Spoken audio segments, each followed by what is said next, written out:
क्या आपने कभी किसी ऐसी जगह की कल्पना की है जहां सुबह उठते ही चारों तरफ कॉफ़ी के फूलों की मीठी महक फैली हो, जहां पहाड़ियां धुंध की चादर ओढ़े खड़ी हो और हर मोड़ पर रोमांच आपका इंतज़ार करता हो। यही है कर्नाटक का कुर्ग, जिसे लोग प्यार से भारत का स्कॉटलैंड भी कहते हैं। यहाँ के लोग न केवल अपनी मेहमान नवाजी के लिए प्रसिद्ध हैं, बल्कि अपनी वीरता और जाबाजी के लिए भी जाने जाते हैं।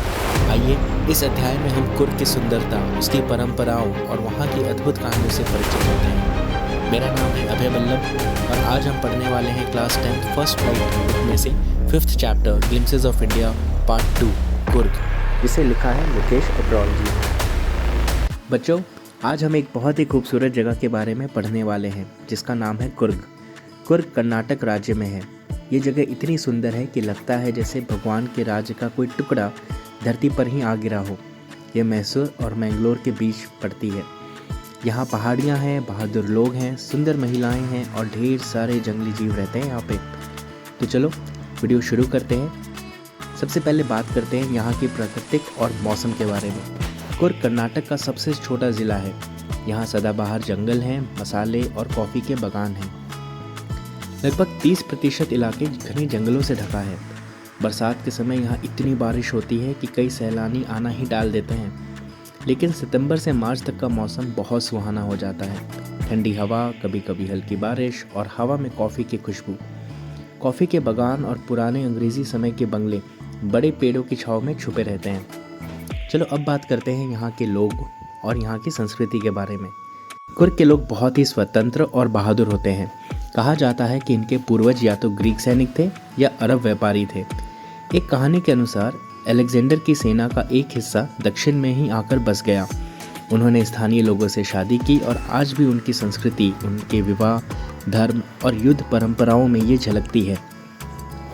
इनके कपड़े भी बड़े खास होते हैं। इनका पारंपरिक काला कोट कुपिया कहलाता है, जो अरबों के कुफिया जैसा दिखता है। कुर्गी लोग मेहमान नवाज होते हैं और अपने पूर्वजों की बहादुरी की कहानियाँ बड़े गर्व से सुनाते हैं। चलो अब बात करते हैं यहाँ की सेना और बहादुरी के बारे में। कुर्ग रेजिमेंट भारतीय सेना की सबसे ज़्यादा सम्मानित रेजिमेंट में से एक है। भारत के पहले सेना प्रमुख जनरल करियप्पा भी कुर्ग से थे। आज भी कोडुवस लोग भारत में अकेले ऐसे नागरिक हैं जिन्हें बिना लाइसेंस के हथियार रखने की अनुमति है। चलो अब बात करते हैं यहाँ की नदियों के बारे में, जानवर और एडवेंचर्स के बारे में।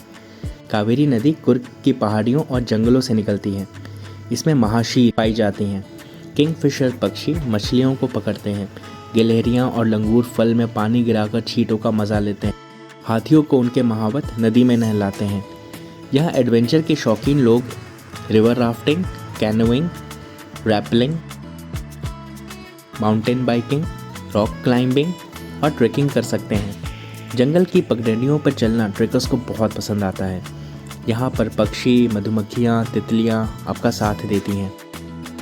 मकाक बंदर, मालाबार गिलहरी, लंगूर और सिलेंडर्स लोरिस पेड़ की छांव से आपको हमेशा देखते रहते हैं। लेकिन लेखक कहते हैं, मैं तो जंगली हाथियों से ज़रा दूरी बना के रखता हूँ क्योंकि वो कभी भी आक्रमण कर सकते हैं।